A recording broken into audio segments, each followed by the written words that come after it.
অনেক ছাপা হয়েছে মিশর, তাই তার মানে তপনের নতুন মিশমাসে একজন লেখক, সত্যিকারের লেখক না। লেখকের যে তপনের বাবা ছোট বাবা মেজবাবুর মতো এই বিষয়ে সন্দেহ ছিল তপনের। নেই, অন্যরকম নেই, একেবারে নিছক মানুষ। সেই যে অন্যদের মতো দাড়ি কামান, চান করেন, ঘুমো সময় ঘুমান। তাছাড়া এখানে ছোট মামাদের মতো খবরের কাগজে সব কথা নিয়ে প্রবলভাবে আপত্তি করে। বেরোতে বেরোতে সেজে বুঝে মামার বাড়িতে বিয়ে উপলক্ষে এসেছে তখন, আর কিছুদিন ছুটি রয়েছে বলে গেছে কদিন। ওইদিকে মেশোর নাকি গরমে ছুটি চলছে, তার শ্বশুরবাড়ি তপনের সেই সব সুযোগ দেখতে পাচ্ছে তখন।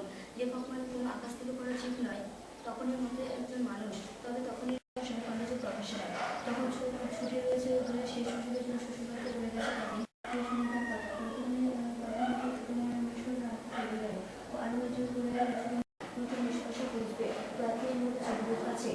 নতুন পদে একটু পদে ছোট ছোট দুটো থাকে তখন পরে যখন চাপিয়ে দিল মাঝখানে তোমার পাশাপাশিরা ছাপিয়ে দেব কিন্তু বলে না না আমি বলছি তখন হাত আছে তবু আছে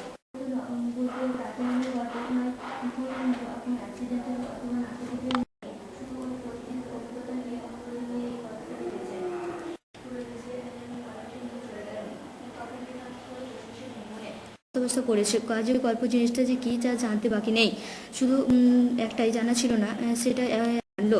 তবে কে আর পায় তখনকে? দুপুরবেলা সবাই যখন নিথর তখন আসতো একটা হোম টাস্কের খাতা। বললে বিশ্বাস করবেন জানি না, আর কলমটি নিয়ে জানি না একসঙ্গে বসে একটা গল্প আসতো, গল্প লিখে ফেললো।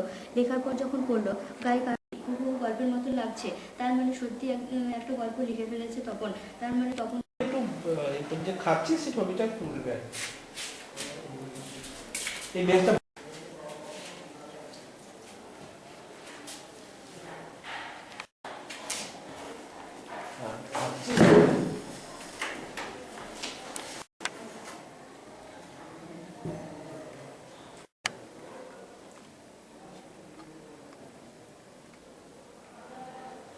এবার কোনো পাচ্ছি না কি এসছে নতুন এসছে হলো ঠিক আছে কল করছি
আমি তোমাকে দিয়ে দেবো আমাকে কষ্ট করে দেখো